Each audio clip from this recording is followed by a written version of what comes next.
এটা বামেদের মিছিল ছিল না, ওখানে ওই যে আপনাদের যারা সেলফ ডিক্লেয়ার ককরোচ পার্টি তাদের এই মিছিল ছিল, পরে বামেরা যুক্ত হয়।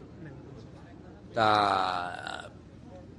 আমি ধন্যবাদ জানাবো পশ্চিমবঙ্গে যারা এই নিট আন্দোলনের পার্ট ছিল, তারা এই ঘটনায় একেবারেই যুক্ত নয়, আমরা ভালো করে দেখেছি এবং তারা সোশ্যাল মিডিয়াতেও দিয়েছে যে সাংবাদিকদের উপরে বর্বরোচিত আক্রমণ এবং এই ধরনের ঘটনার সঙ্গে যারা যুক্ত তাদের দায়িত্ব তারা নিচ্ছে না। তারা সোশ্যাল মিডিয়াতেও দিয়েছে, আমাকে কলকাতা পুলিশের সিপি সব পাঠিয়েছে, দেখেছে। এই শক্তিটা কমপ্লিটলি বিদেশি শক্তিদের দ্বারা মদতপুষ্ট হতে পারে, তদন্তকারীরা বলতে পারবেন। কিন্তু যেভাবে সংবাদ মাধ্যমের কর্মীদেরকে মেরেছে, রক্তপাত করেছে এবং প্রাণঘাতীর চেষ্টা করেছে, তার বিরুদ্ধে ব্যবস্থা 7টা মামলা হয়েছে। সব মামলা কিন্তু রিপোর্টাররা করেছেন।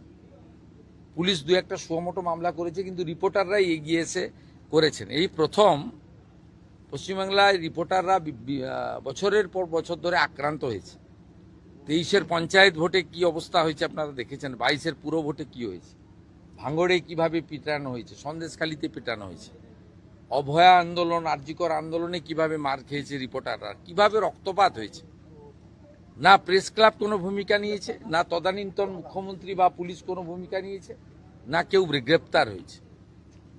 কিন্তু এবারে আপনারা দেখেছেন, আমরা গণতন্ত্রের 4র্থ স্তম্ভ শুধু ভাষণে বলি না, কাজও করি। আমি তৎক্ষণাৎ পিজিতে ছুটে গেছি এবং রিপোর্টাররা সাহস পেয়েছে, তারা এগিয়ে এসে এফআইআর করেছে, মেডিকেল করেছে, গ্রেপ্তার হয়েছে 14 জন।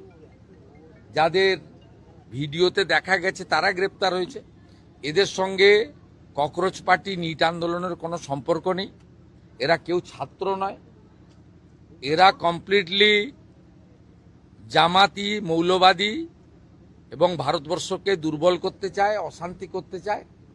আর গত 10 সপ্তাহব্যাপী যে বিজেপি রাষ্ট্রবাদী সরকার চলছে, তারা যে সিদ্ধান্তগুলো আইন কার্যকর করার ক্ষেত্রে নিয়েছে, সেই যন্ত্রণা থেকে এই অসভ্যতামিটা এরা করছে। এই খারিজি মাদ্রাসা তার রেজিস্ট্রেশন নিয়ে তদন্ত হচ্ছে, এদের রাগ আছে। অবৈধ ওবিসি সার্টিফিকেট পেয়েছিল, হাইকোর্ট বাতিল করেছিল, আমরা কার্যকর করেছি, রাগ আছে।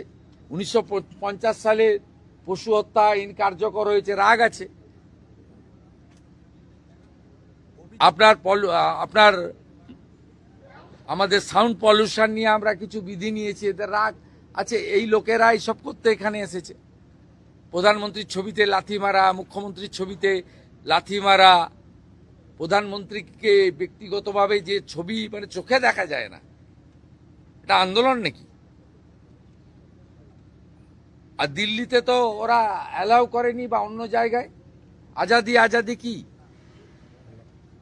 এবং কেউ কেউ তো ন্যাশনাল ফ্ল্যাগটাই ধরতে জানে না, উল্টো দিকে ধরে রেখেছিল।